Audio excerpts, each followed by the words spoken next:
from the University of Washington, we've got Jeff Ho, hopefully I've pronounced his name correctly. He's going to talk about spatial justice and placemaking without borders. So without further ado, I welcome Jeff.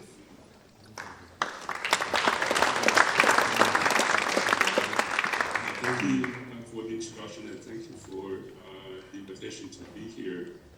Since I got the invitation in last December, I've been hoping for a travel bubble between New Zealand and Taiwan, where I'm based currently. Obviously, that hasn't happened, but I still hope that will happen sometime soon.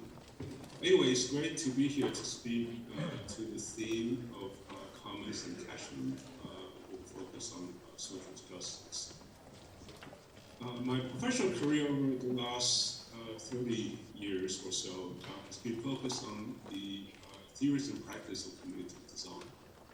The concept of commons and catchment in the context of community implies boundaries and identities that today are constantly shifting. With the continued migration and movements of people, the demographics of our urban and rural communities are changing.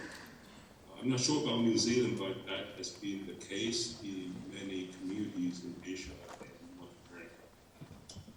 Boundaries and borders also call into question the conditions of inequality in society that I believe is a challenge the profession of design and planning needs to wake up to. Recent events in the United States is a stark reminder of the persistent structural barriers in cities and communities that we as a profession of design and planning have become complicit to as we shape the environment that often reinforce those inequalities. So what I would like to do today is to share with you 3 projects that I think begins to take on the challenge of shifting boundaries and identity, as well as addressing social economic inequalities in society. These are also 3 projects in which landscape architects have played a pivotal role. So since I'm in Taipei now, let me start with a local case here. The Open Green program in Taipei is a municipal program to support community-driven placemaking for urban regeneration. We started out with small-scale experiments like this. You're looking at community gardens in the middle of the city, projects to like this to program and activate making spaces in neighborhoods around the city. This was another project that was made through a partnership between residents and a local environmental organization, which resulted in a design that features a rainwater harvesting and irrigation system in a public park that provides environmental educational benefits and engage the community in its making maintenance. In 2014, this series of experiments was consolidated to form the Open Green program under the city's Urban Regeneration Office. And the team of landscape architects became the lead in coordinating the projects and assisting city residents in their initiative. Basically, it's a program that funds projects to activate spaces in the neighborhood for greening and for community gathering. The site could be a wall, could be a vacant property, a rooftop, or any other unused and just visual spaces that the community can find. Unlike typical and previous community project that only a community or community members can participate, the Open Green program was designed in a way that anyone with ideas to create such space can apply. So this could be an individual from outside, as long as they have the permission to use the space, they can participate in this project. So this particular mechanism opened up all sorts of opportunities for participation from people who are in groups who may or may not have connection to the community. Volunteers in particular, through social networks that have not been previously leveraged. They bring with them knowledge, skills, and resources that a community may be lacking. So border crossing here became a way to address the social economic inequality in the city. And the role of landscape architects here, in addition to providing technical support, also involved matchmaking, connecting residents and stakeholders with other professional and civic organizations that may be interested in participating. Some of the projects included Nature Trail, built with support from residents and volunteers from outside the community, alleyway activations and improvements using shade-tolerant plants through a automatic irrigation system that can be controlled remotely from a mobile phone. And a community member came up with this idea. Turning vacant land into community gathering spaces in the neighborhood. Matching community volunteers and outside designers to create a more delightful green open space underneath an elevated roadway. Collaboration between hospital and local residents to create a community garden for patients and residents. And also a project that turned a schoolyards into a healthy urban forest, also in the middle of the city. Converting a vacant space in the neighborhood into a multifunctional community space. And this is what I mean by multifunctional space for folks to dry their blankets on the Sunday. So there are now over 75 sites throughout the city that have been funded and realized through this particular program. And one important note to add is that not only were the sites activated, the program also facilitated collective learning among organizers and volunteers from different neighborhoods in the city, folks who have participated in the project.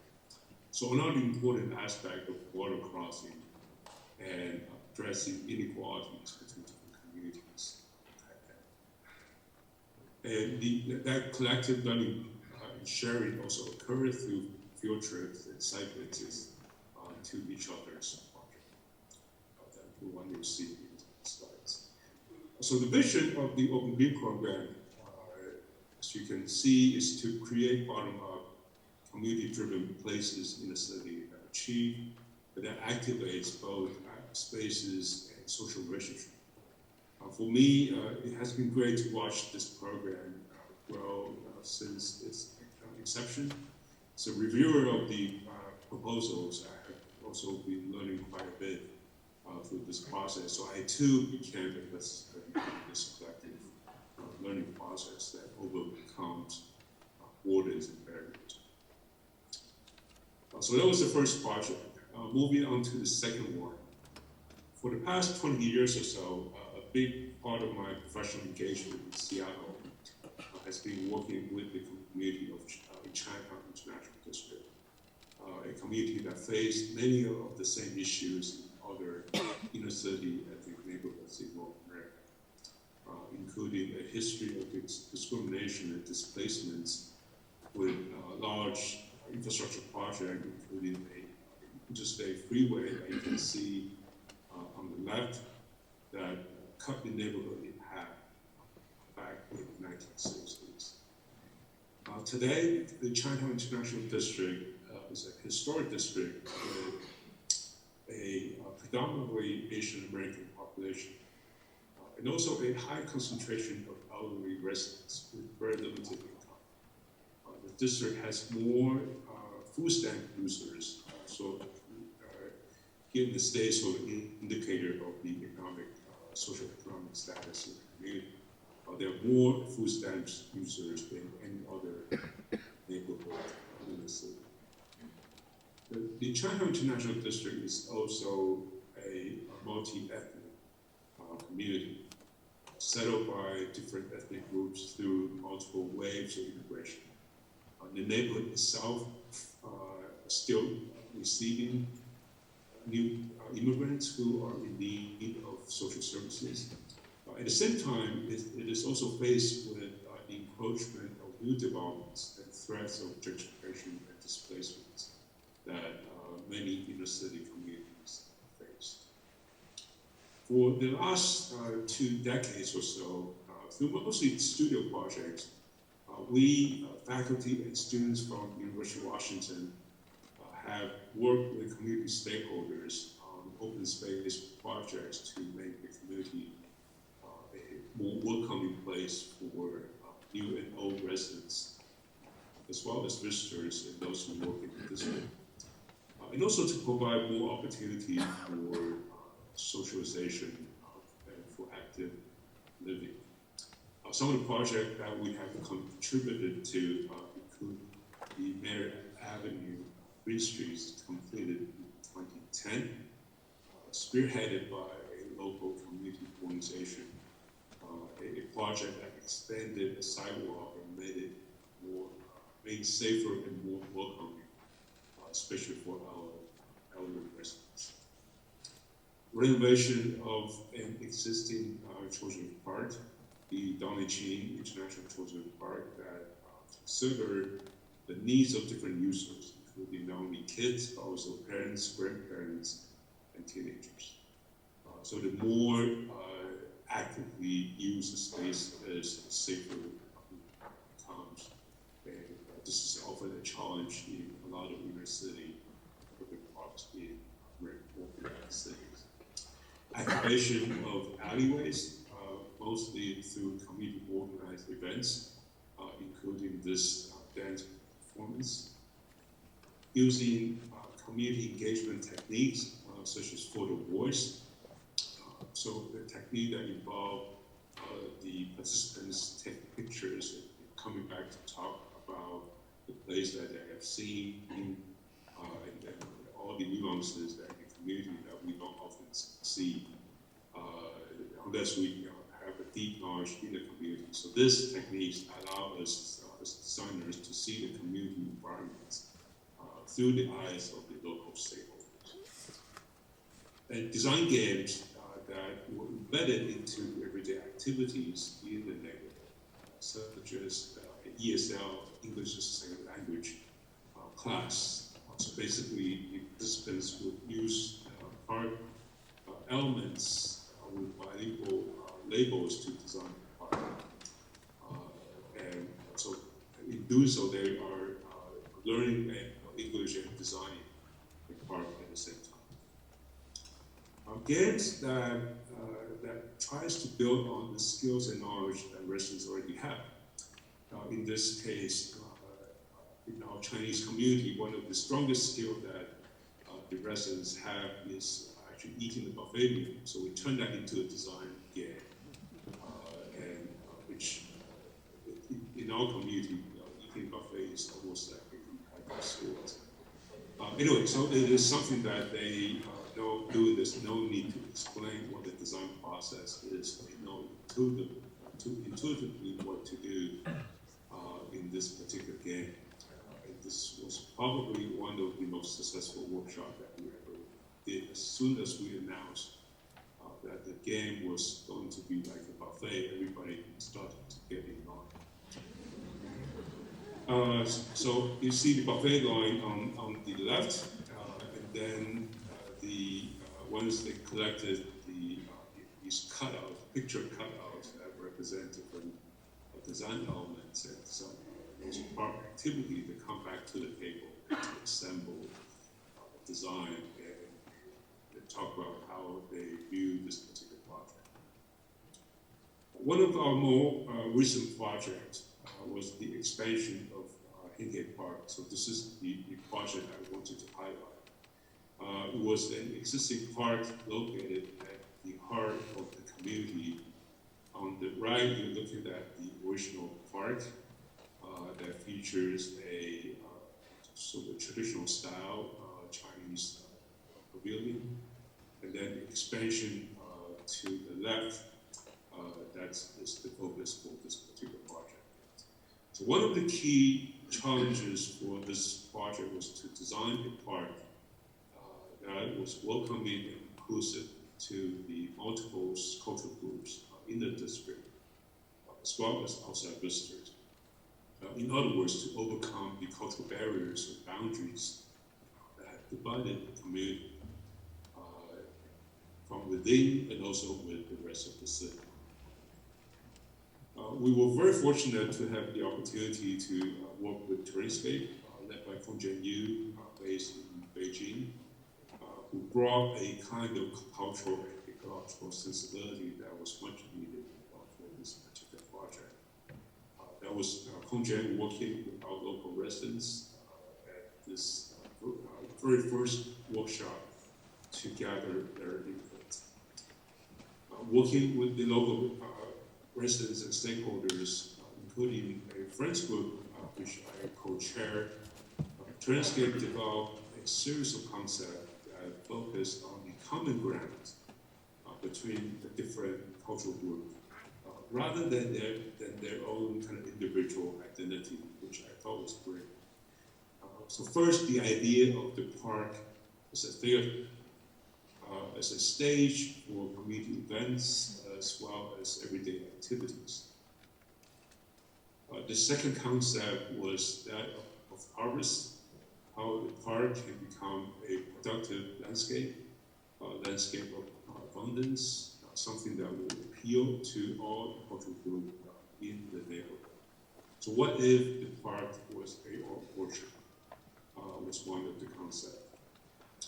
The third concept was that of exchange. So using the landform of rice terraces as a nod to all the cultural groups. So a shared heritage that belong to all the ethnicities in the district. So you can find terrace landform in Vietnam, in China, Japan, Korea, Taiwan, the Philippines. It's a common thread between these different cultures. It's an inclusive built form. The terrace landform also became a way to organize the circulation and address the grade change on the site. And so the concept eventually was accepted by the community, and this is how the park expansion turned out. You're looking at the terrace landform that also served as a seating feature during the large events. The response to the park has been overwhelmingly positive. We have seen many more visitors to the district. Before the pandemic, of course, visitors of different ages. The pavilion that was there before also became much more actively used. So one of the concepts that we had before the construction was how the old park will hold up once the new addition was completed. It turned out that the two really complemented each other in terms of circulation, in terms of how different kind of formal languages really meshed together quite well. The park has been very popular with the growing number of kids in the neighborhood, for parents and grandparents to bring kids to play while they socialize.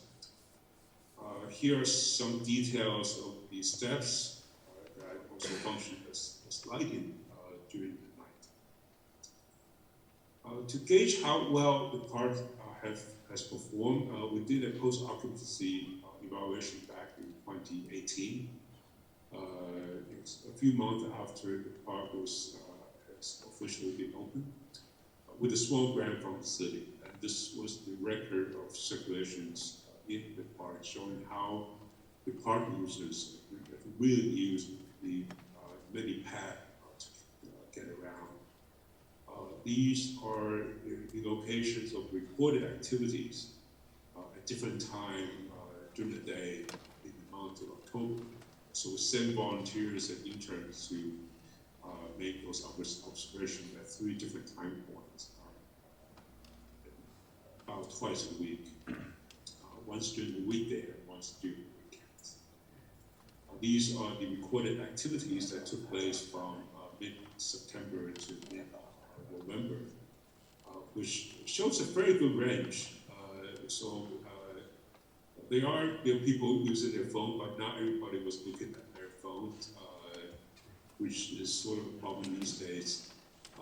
You see people watching, you see a lot of talking, people really socializing in the park, quite a bit of walking, so people making shortcuts through the park, so adding more uses to the park, even if they are just kind of walking through.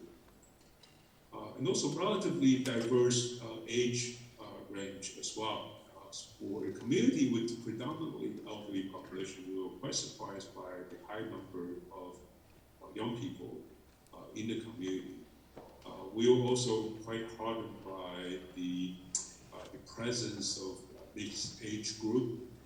So parents with kids, grandparents with grandchildren, using the park together. That was something that we were really hoping to see. We were also very pleased to see that the park has been recognized through a number of awards locally in the state of Washington, and also featured in the Landscape Architecture magazine. And so that was the story of Hinghey Park, the project that tries to be inclusive and to engage a broad range of stakeholders in the planning and design process. Okay, so on to the third project. The pandemic of 2020 and this year, I believe, have reinforced borders and barriers through travel bans, through lockdowns, and other forms of physical barriers. At the same time, the crisis has also opened opportunities for overcoming different social boundaries and borders. In the Chinatown International District, as soon as the stay-at-home order from the state was announced, volunteers and nonprofit organizations have been organizing to coordinate donations and deliveries of food to those who could not leave their apartment units. So mostly elderly residents in our neighborhood. Artists and volunteers have painted, boarded up storefronts to make the community a more welcoming place during the pandemic. To attract business, to also to show their solidarity and support for the community. Many of these folks from outside the community who answered the call by the organizations to help. Hundreds of people show up for these events to support the local businesses. So folks who may or may not be members of our community. In the College of Built Environments at the University of Washington, we were quite inspired by these mutual aid efforts in the community. And so for a number of faculty and students, including myself, have also been interested in finding ways to leverage our resources and expertise to help those in need. So this was another case of one of the projects. One of the projects that came through our door had to do with the needs of folks on the streets, so people experiencing homelessness, which has been one of the toughest issues facing Seattle, even before the pandemic. You're looking at a typical scene on the streets in Seattle with people living in tents with no adequate access to washing facilities to maintain their personal hygiene, for example, among many other issues. This became especially a problem during the pandemic as community centers, libraries, and public facilities were all closed during the lockdown. The city of Seattle responded by renting units like this, which unfortunately were costly to maintain and also were vandalized easily. So through a collaboration with our architecture faculty and also my former student who is a practicing landscape architect, as well as an organizer from Real Change, a homeless advocacy organization. We came up with this rather simple idea. It's a DIY urban hand washing station that anyone can build with items available online or off the shelf, as long as they can find a outdoor host bin to connect to a sink. And to meet the requirement in Seattle that prohibits wastewater to go directly into the street drain, we added a bioretention planter so that the contaminated water, the gray water, would not be discharged directly into the source system. And the more durable assembly also provided a more dignified experience for those who use it on the streets. And the planter also helped to beautify the street corner, which used to sit. So we call this project the Seattle Streets. This was our first unit. You can see on the right, installed just outside a young adult shelter next to our university. The entire unit cost less than $400 US. This was a team. Tiffany, the organizer from Real Change in the orange jacket. Bryce Merriman, who's a landscape architect in his red shirt. Rick, the one in the blue mask, so he's my colleague in architecture. Jared is the director, the executive director of the Roots Young Adult Shelter. The project caught the attention of Landscape Architecture magazine that featured this project in their July 2020 issue. This was probably the lowest cost project that ever got featured in the magazine. It's 100-year history. Unfortunately, on the day that the issue came out, our first unit was vandalized.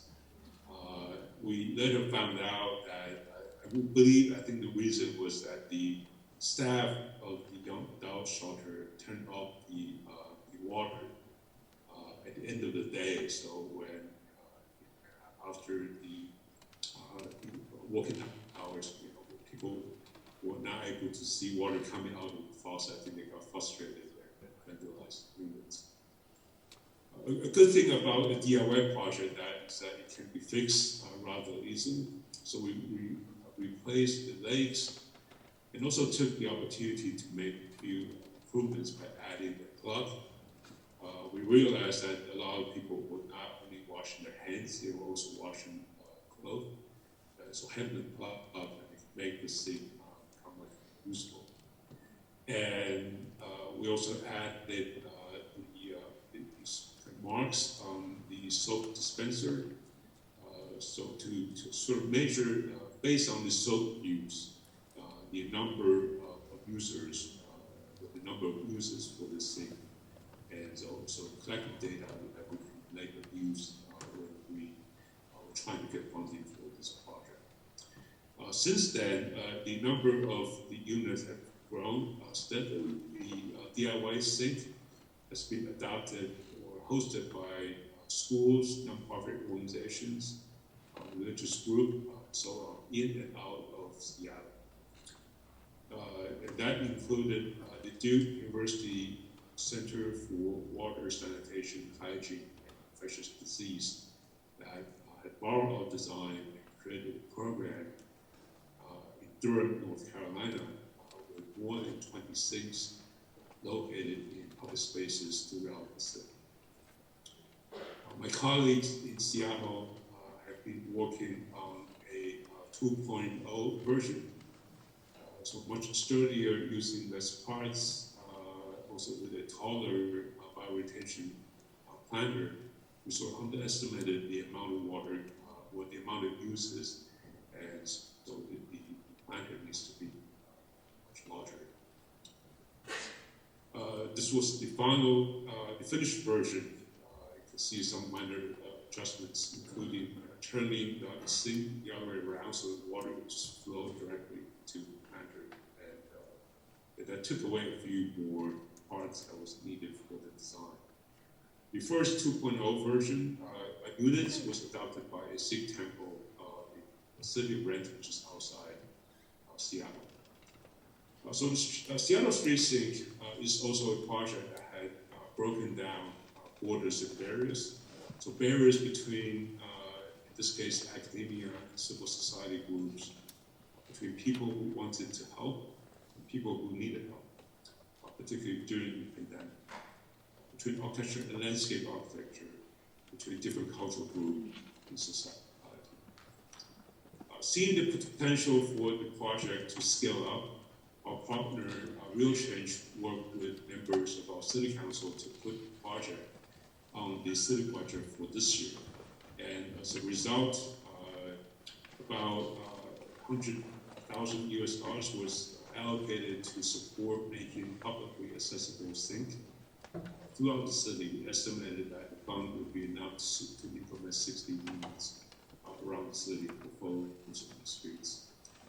This is our website. If you're interested to learn more, you can search Seattle Street Sync to find the website, where you can also download drawings and also the list of parts that you can purchase if you're interested in building one. All right, so to conclude, I hope through these three projects that I presented to you today, one could see how landscape architecture as a practice can contribute to the breaking down of borders and social barriers, and also to address inequality in society, and to build networks and relationships across cultural, professional, and social institutions. By understanding the nuances of social and ecological systems, we as landscape architects can do even more. The grand challenge that we face today as a planet also requires us to go beyond borders. The borders of disciplines, cultures, geography, and institutions.